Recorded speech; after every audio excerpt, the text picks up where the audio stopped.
Hi guys, আবার অনেক দিন পর একটা ভিডিও নিয়ে আসলাম। আজকে রান্না হচ্ছে ঝিঙে দিয়ে আলু দিয়ে আর পোনা মাছ দিয়ে ঝোল।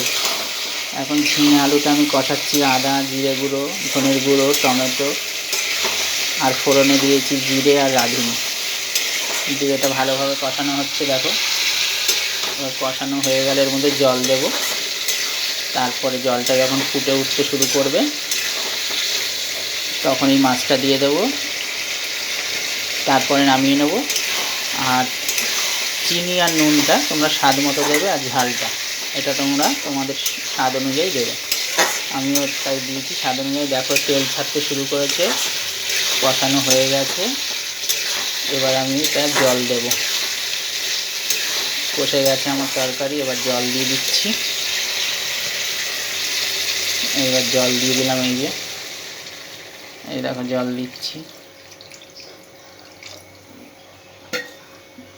একটু বেশি পরিমাণেই জল দেবো, কেননা মাছ যখন দেবো তখন মাছ কিছুটা ঝোল টেনে নেবে, তখন ঝোলটা কমে যাবে। ওই জন্য একটু বেশি পরিমাণে জল দিলাম। আর যেহেতু এটা দুবেলার তরকারি হবে তাই একটু বেশি পরিমাণে ঝোল করছি। এবারে গ্যাসটাকে একদম সিম করে দিয়ে ঢাকা দিয়ে দিতে হবে, তাহলেই রেডি হয়ে যাবে আজকের ঝিঙে আলু দিয়ে মাছ দিয়ে ঝোল। উচ্ছে ভাজা হবে এরপরে, ভাত হয়ে গেছে। তো আজকের মতন ভিডিওটা এই পর্যন্তই। যদি ভালো লাগে like comment share and subscribe. আজকের মতন টাটা।